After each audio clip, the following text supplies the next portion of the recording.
समस्याएं सब बात तत्व को समझना। समस्याएं सबके सामने है। एक की समस्या के पत्नी मायके जा रही है और दूसरे की समस्या, हर आदमी दुखी है, हर आदमी दुखी है, हर आदमी दुखी है। पति ने अपनी पत्नी से कहा, तू चंद्रमुखी मैं सूरजमुखी, तू मुझसे दुखी मैं तुझसे दुखी है। पति ने अपनी पत्नी से कहा, तू चंद्रमुखी मैं सूरजमुखी, तू मुझसे दुखी मैं तुझसे दुखी। चलो एक काम करते हैं, दोनों छत से कूद जाते हैं, फिर तू भी सुखी और मैं भी सुखी। हर आदमी संसार में जब तक जिएगा, जब तक जिएगा, 100 साल जिए, 50 साल जिए, 60 साल 80 साल जिए, पर इस मुल्क के ज्ञानी आचार्यों ने कहा समस्याएं बनी रहेंगी। ऐसा दिन जिंदगी में कभी नहीं आएगा जब सब तरह की अनुकूलता ही अनुकूलता होगी। लोग सोचते हैं जब जीवन में अनुकूलता आएगी उस समय मैं भजन करूंगा।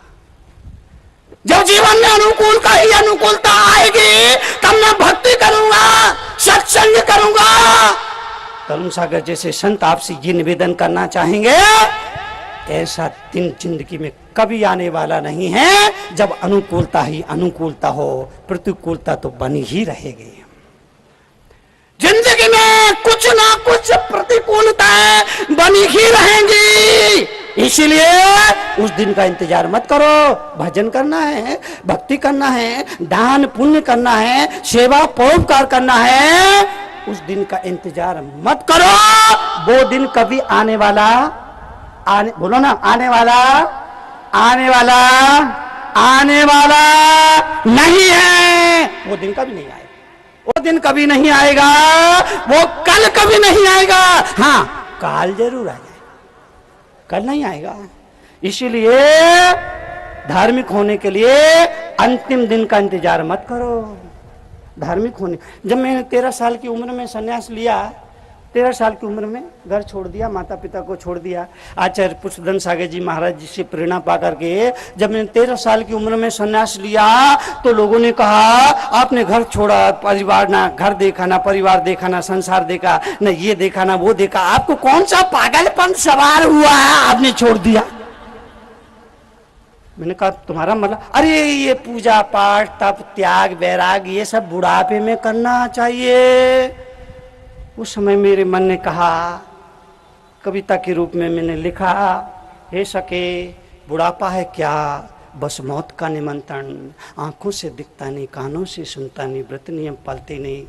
आंखों से दिखता नहीं, कानों से सुनता नहीं, हाथ पांव चलते नहीं, व्रत नियम पलते नहीं, रोटी भी चपती नहीं, खिचड़ी भी पचती नहीं, रोगों ने घेरा है, मरने की बेरा है, मोह भी गनेरा है, मेरा है तेरा है, तृष्णा है बढ़ रही, बुद्धि है घट रही, मुख से लार बह रही, अश्रुधार बह रही, पड़ा पड़ा मर रहा, पर हाय हाय कर रहा, पड़ा मर रहा, पर हाय हाय कर रहा। पत्नी है टोसती, बहुए हैं कोसती, नाती है पीटते, नाती राशि घटीते, दिन भर है जागता, दांत दिन भर है जागता, रात भर है खांसता, दांत सभी टूट गए, खा ना सके ककड़ी, अंग अंग शिथिल भय, कमर गई अकड़ी, हाथ पांव कांप रहे, कब चलते समय लकड़ी, यमराज के आदेश से यमदूत ने चोटी पकड़ी, जाल खुद ही बना रहे जैसे बनाती मकड़ी, और एक खेल खून भूल गए छकड़ी, और 3 चीज याद रही, नमक तेल लकड़ी।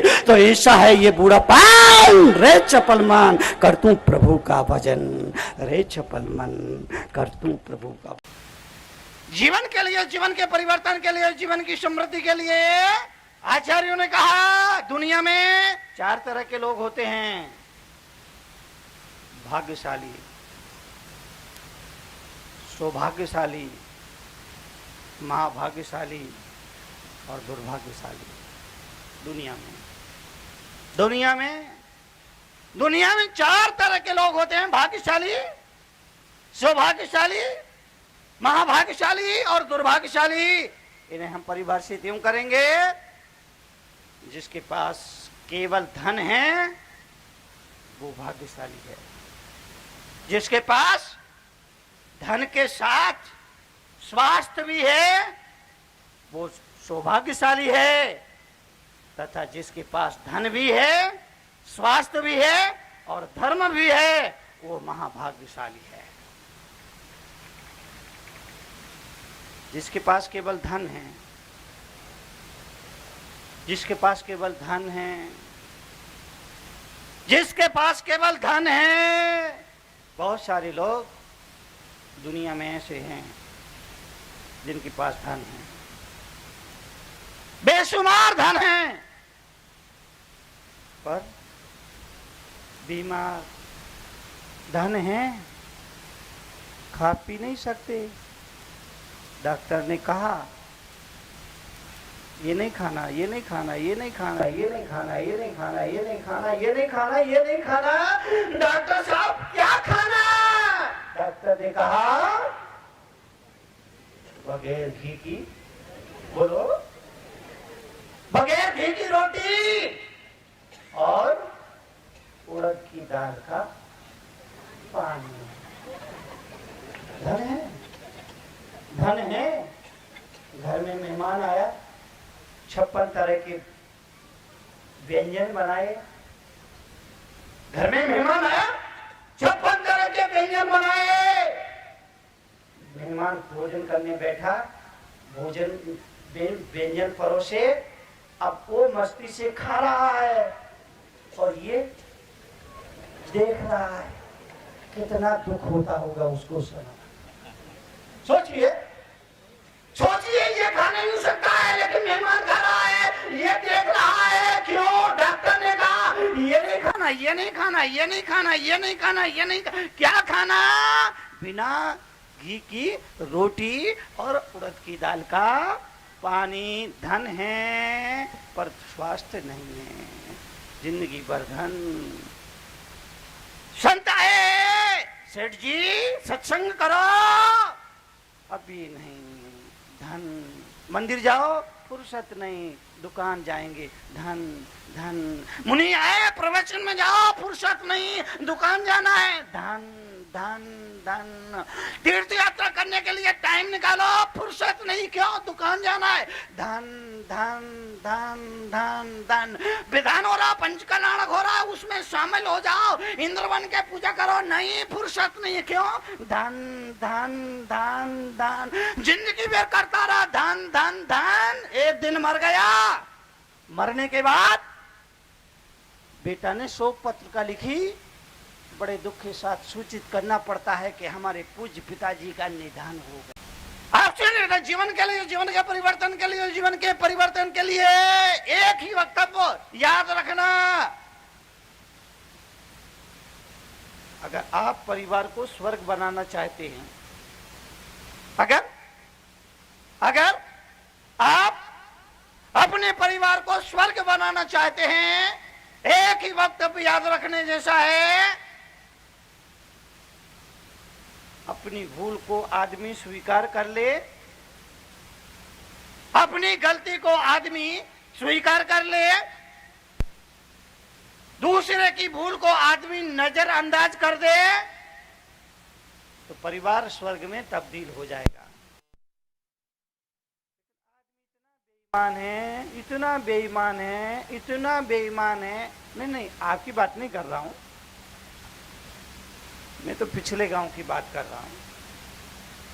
आदमी इतना बेईमान है, इतना बेईमान है, इतना बेईमान है, इतना बेईमान है, क्रोध कर रहा है और उससे बोलो भाई साहब आप क्रोध क्यों करते हो, तो कहता कौन क्रोध कर रहा है?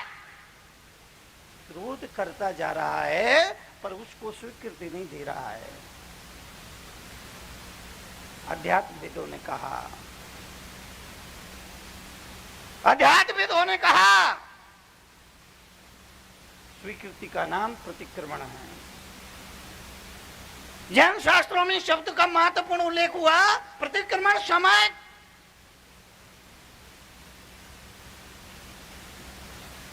स्वीकृति दो, मुझे क्रोध आता है, मुझे लोभ परेशान करता है, मेरे मन में छल कपट है, क्योंकि मेरा अपना मानना है आदमी टेढ़ा नहीं होता, आदमी का मन टेढ़ा होता है। आदमी टेढ़ा नहीं होता, आदमी का मन टेढ़ा होता है। आदमी सोचता है कुछ, बोलता है कुछ, दिखाता है कुछ, देता है कुछ, होता है कुछ, दिखता है कुछ। आदमी का मन टेढ़ा है, आदमी का मन टेढ़ा है। घर पे मेहमान आते हैं तो मुख कुछ बोलता है, मन कुछ बोलता है। घर पर मेहमान चार तरह के होते हैं। मेहमान चार तरह के होते हैं। एक वो जो जल्दी आए जल्दी जाए, दो वो जो देर से आए देर से जाए, तीन वो जो देर से आए जल्दी जाए, चौथे वो जो जल्दी आए देर से जाए। सबसे अच्छे मेहमान कौन से होते हैं? बोलो। मेहमान चार तरह के होते, सुन लीजिए। एक वो जो जल्दी आए जल्दी जाए, दो वो जो देर से आए देर से जाए, तीन वो जो देर से आए जल्दी जाए, चार वो जो जल्दी आए देर से जाए। सबसे बढ़िया मेहमान कौन से? सबसे बढ़िया मेहमान कौन से? सबसे बढ़िया मेहमान कौन से? जो देर से आए। सबसे बढ़िया मेहमान उसको माना जाता है जो देर से आए और जल्दी जाए।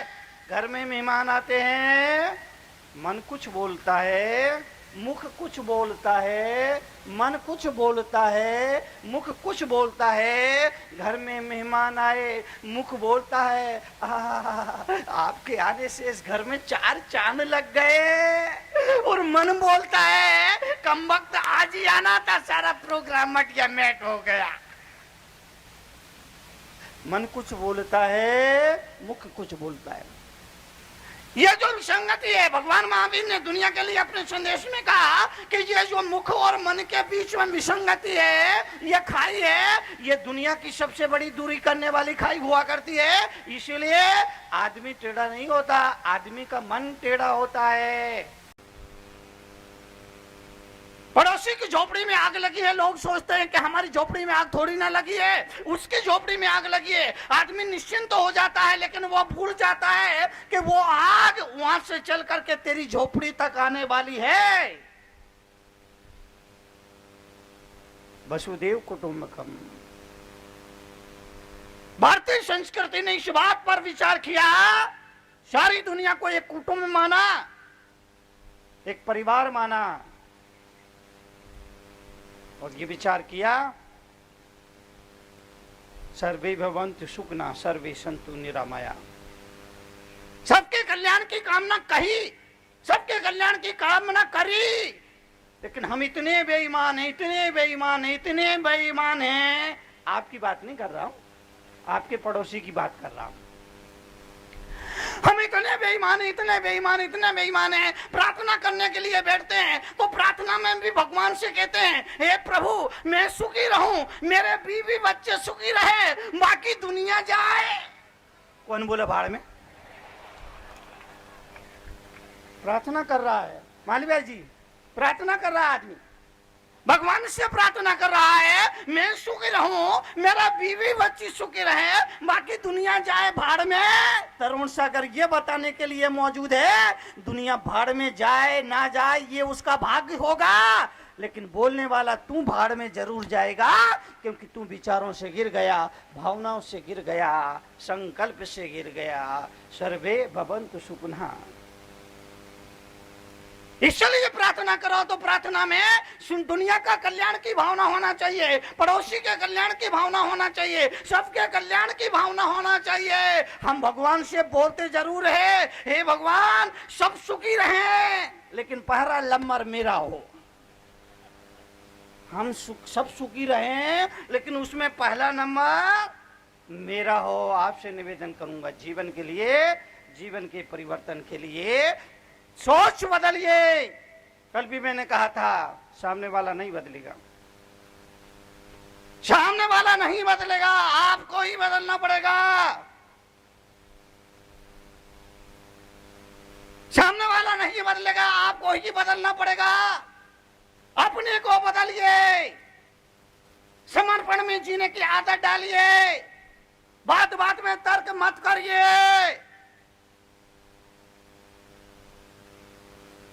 तर्क से विवाद होते हैं, कलह होती है, झगड़ा होता है।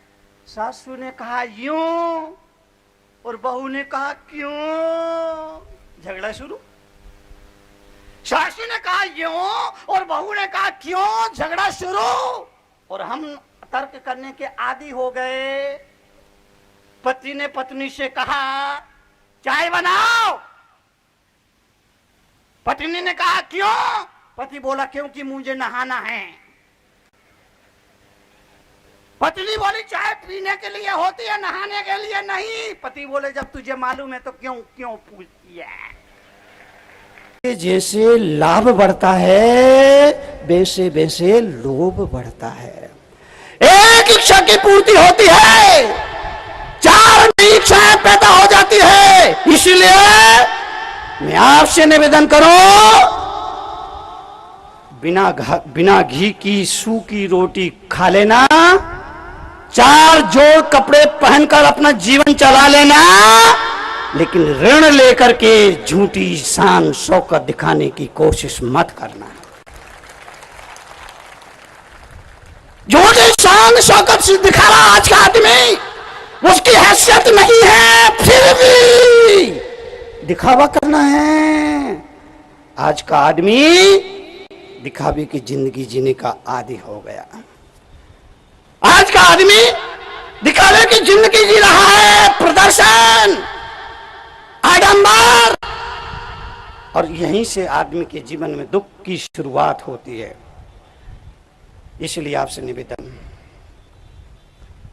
जीवन के लिए, जीवन के परिवर्तन के लिए रामकृष्ण बुद्ध महावीर जैसे महापुरुषों ने कहा, अगर जीवन में कभी दुख आए, दुख आए, दुख आए, कष्ट आए, परेशानी आए, चिंताएं आए, तकलीफें आए, तो हिम्मत रखना, हिम्मत रखना। सुख और दुख सबके जीवन में आते हैं, संसारी हो या सन्यासी, सबके जीवन में दुख आते हैं। अमीर हो या गरीब, सबके जीवन में दुख आते हैं। धर्मात्मा हो या पापात्मा, सबके जीवन में दुख आते हैं। सज्जन हो या दुर्जन, सबके जीवन में दुख आते हैं। फर्क सिर्फ इतना है, कोई दुख से निपट लेता है और किसी को दुख निपटा देता है। फर्क को समझना। सबके जीवन में दुख आएगा, संसारी सन्यासी सबके जीवन में दुख आएगा। फर्क केवल इतना है, कोई दुख से निपट लेता है और किसी को दुख निपटा देता है। जीने की कला, जीने की कला, दुख में से सुख खोजने की कला, दुख में से सुख खोजने की कला सीखो। दुख में से, बड़े बड़े दुखों में भी छोटे छोटे सुख के कण छुपे होते हैं। बड़े बड़े दुखों में, बड़े बड़े दुखों में भी छोटे छोटे सुखों के कण छुपे होते हैं। उन सुख के कणों को बटोर के जीने लग जाओ, आधा दुख तुम्हारा खत्म।